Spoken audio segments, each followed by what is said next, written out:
Welcome to the 19th lecture from CBSE Class 11 Chemistry from the series of Atomic Structure. तो आज का lecture है हमारा electronic configuration पे। ऑब्जेक्टिव देख लीजिए क्या क्या हमें इस क्लास में पढ़ना है। First is Pauli's exclusion principal, फिर पढ़ेंगे हम hunts rule of maximum multiplicity और फिर इलेक्ट्रॉन कन्फिगरेशन लिखना सीखेंगे। And the last topic from this chapter is half field and full field orbitals की स्टेबिलिटी का रीजन। ये है part 2 from the electronic configuration topic. तो चलिए स्टार्ट करते हैं। पहले समझते हैं पाउली's एक्सक्लूशन प्रिंसिपल क्या होता है। पाउली's एक्सक्लूशन प्रिंसिपल कहता है an orbital can contain a maximum number of 2 electron and this 2 electron must be of opposite spin। अब इसका मतलब क्या है, देखिए लास्ट लेक्चर मैंने आपको इस सिंबल्स का जो यूज करते हैं हम इलेक्ट्रॉनिक कन्फिगरेशन में मतलब बताया था, जिसमें ये है n का value that is principal quantum number, ये है l का value that is azimuthal quantum number, जिसमें हमें पता चलता है कौन सा ऑर्बिटल है और ये है उस ऑर्बिटल में नंबर ऑफ इलेक्ट्रॉन्स। अब देखिए इस एग्जांपल से हम समझते हैं हीलियम के अंदर कितने इलेक्ट्रॉन्स होते हैं, 2। अब उस ऑर्बिटल में दोनों इलेक्ट्रॉन को कैसे लिखेंगे, यहाँ बोल रहे हैं कि दोनों इलेक्ट्रॉन का जो स्पिन होना चाहिए अपोजिट, यानी एक क्लॉकवाइज डायरेक्शन में घूमेगा तो दूसरा एंटी क्लॉकवाइज डायरेक्शन में घूमना चाहिए। दैट मीन्स यहाँ पे दोनों की सेम डायरेक्शन, यहाँ पर उल्टा होते हुए दोनों का ही उल्टा है। तो यहाँ पे देखिए एक, अगर मैं बोलूँ ये क्लॉकवाइज है तो ये एंटी क्लॉकवाइज है। So this is the right way of writing और showing presenting electrons in a orbital. तो इसको ध्यान रखिएगा। एक और एग्जांपल देख लीजिए, जैसे हाइड्रोजन में एक ही इलेक्ट्रॉन होता है तो सबसे पहले किसकी फिलिंग होगी, 1s as per Aufbau principal, इसकी एनर्जी सबसे लो होती है तो यहाँ पे एक इलेक्ट्रॉन। फिर हीलियम में 2 इलेक्ट्रॉन, 2 इलेक्ट्रॉन है तो दोनों के स्पिन अपोजिट होनी चाहिए, एक ऑर्बिटल में मैक्सिमम 2 ही इलेक्ट्रॉन।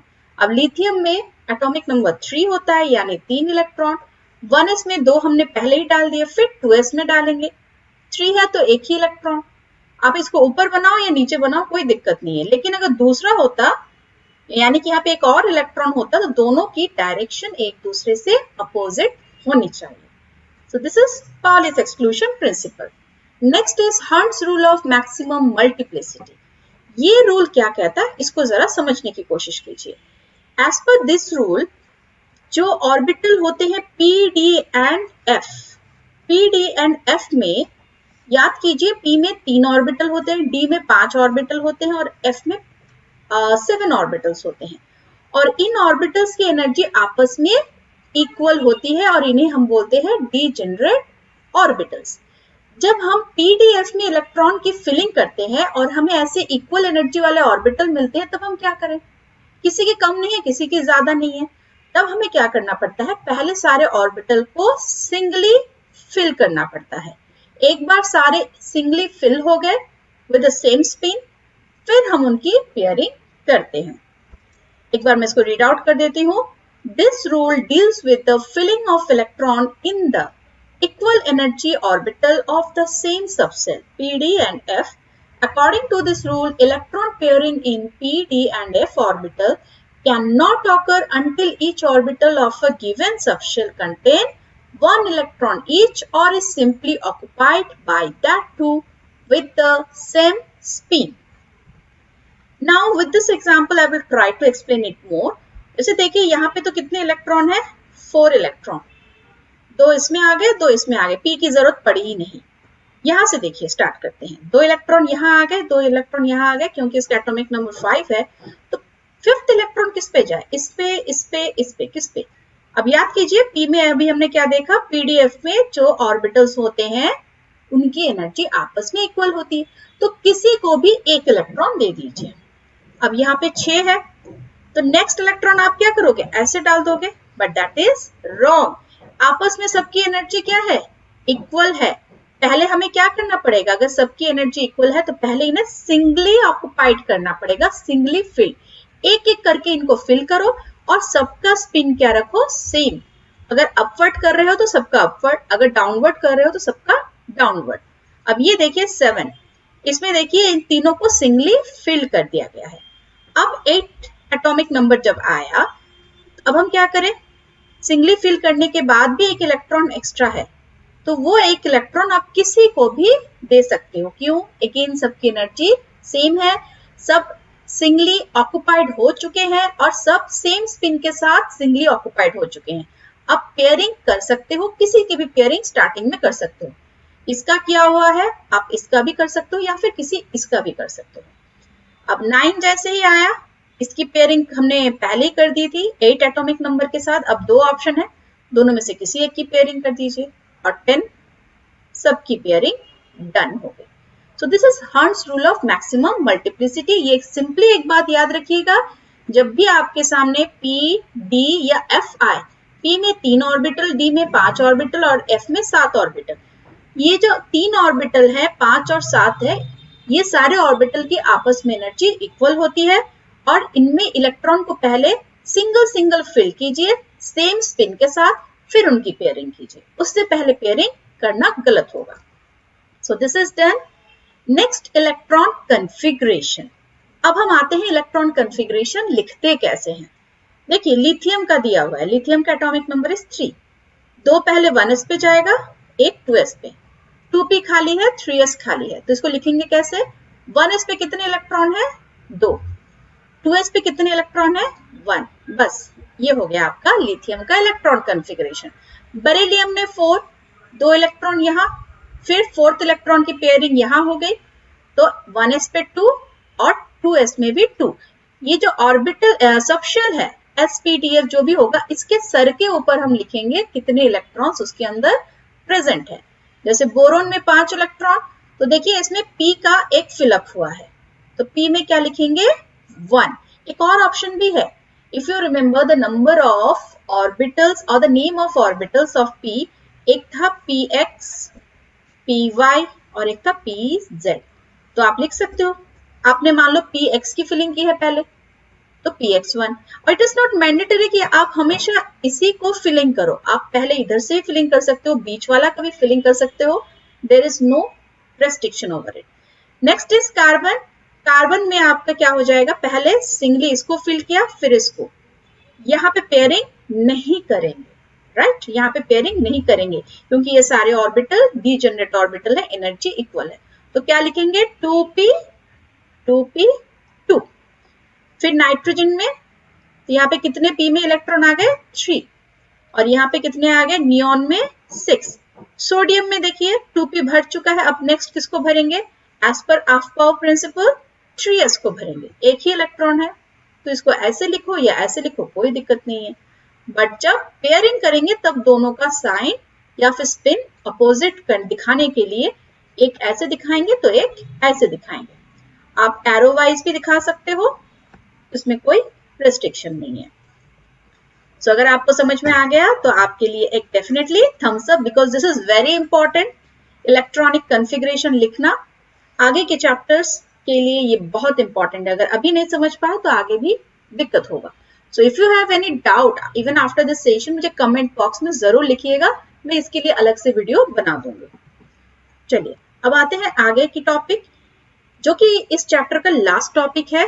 हाफ फिल्ड और फुल फिल्ड ऑर्बिटल्स स्टेबल होते हैं, बट क्यों, व्हाई? सबसे पहले कुछ पॉइंट्स देख लेते हैं। Very few elements in the periodic table have half filled and fully filled orbital. बहुत कम लोगों के होते हैं ऑर्बिटल्स पूरे पीरियोडिक टेबल में जिनके ऑर्बिटल्स या तो हाफ होंगे। हाफ मतलब क्या है? जैसे p में कितने ऑर्बिटल है? 3, एक ऑर्बिटल में कितने इलेक्ट्रॉन जाते हैं? 2, तो p में कितने इलेक्ट्रॉन मैक्सिमम आ सकते हैं? 6, तो ये क्या हो गया? फुल्ली फिल्ड, और अगर 3 हुआ तो हाफ फिल्ड। उसी तरीके से d हुआ तो 5 हाफ फिल्ड और 10 फुल्ली फिल्ड। तो ऐसे वेरी फ्यू एलिमेंट्स है जिनमें हमको ये देखने को मिलता है।